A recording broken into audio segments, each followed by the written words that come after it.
আসসালামু আলাইকুম। আশা করি আমি ভালো আছি, আপনারা ভালো আছেন। আমি যে উদ্দেশ্যে আজকে ঈদের দিন আমরা যারা একসাথে ভিডিও বানাই, আমার কাছের লোক যারা ভালো, আমি যাদের ভালোবাসি, সে প্রথম আশরাফুল ভাই, আসিফ ভাই, এছাড়া স্মৃতি, রায়া, তারপরে আপনার হলো নাম কি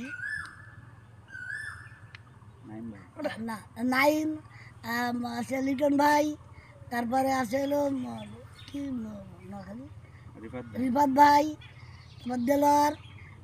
আমি যাদের সাথে ভিডিও বানাই বা ভিডিও করেছি, সবার জন্য আমার তরফে ঈদ মোবারক। আশা করি আপনারা ভালো থাকেন, আমিও ভালো থাকি। ধন্যবাদ। আসলে আমাদের যারা বড় ভাই ভাগার আছে সবাইকে জানাই ঈদের শুভেচ্ছা, ঈদ মোবারক। নাম বললে তো শেষ হবে না, অনেক ভাই ভাগার আছে যারা ভিডিও কন্টেন্ট তৈরি করে এই সোশ্যাল মিডিয়া জগতে। অনেক ভাই ভাগার আছে, বিশেষ করে কিছু কিছু বিশেষ ভাই ভাগার আছে, তাদের জন্য সবাই জানাই সবাইকে ঈদ মোবারক। ওনাকে বলেন। আসসালামু আলাইকুম ভাইরা, সবাই ভালো আছেন আশা করি। আমরাও আমাদের টিম মেম্বার সবাই ভালো আছি। এই যে সেলিম ভাই, আমাদের ডিরেক্টর জনি ভাই, চাচা আছে ক্যামেরাম্যান, সবাই ভালো আছি আমরা।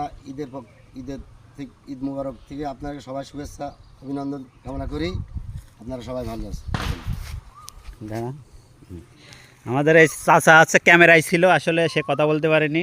এই যে আমাদের চাচা, বলেন। আসসালামু আলাইকুম। সেলিম ভাই ভালো আছেন? আলহামদুলিল্লাহ। ঈদ মুবারক।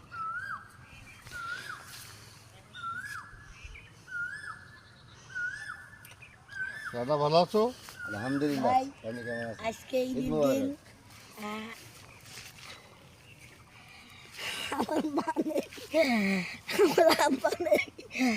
আমি আব্বা বান্ধবী খুব টাকার কথা খুব মনে পড়তেছে।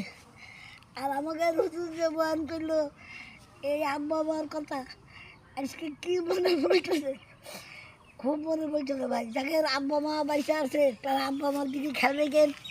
আজকে ঈদের দিন সবাই সাথে মিলেমিশে থাকেন, কারোর সাথে খারাপ ব্যবহার করেন না, খারাপভাবে চলেন না, মিলেমিশে থাকেন। যাই হোক, মন খারাপ করেন না, সবার জন্য দোয়া করতে হবে, তারা যাতে বেঁচতে থাকে। আমরা সবাই যার যার পিতামাতার জন্য, দাদা দাদির জন্য, নানানের জন্য মন থেকে দোয়া করব। যাই হোক, আমাদের চাচা কিছু বলবে। এই নামাজ পড়ে কেমন অনুভূতি আপনার?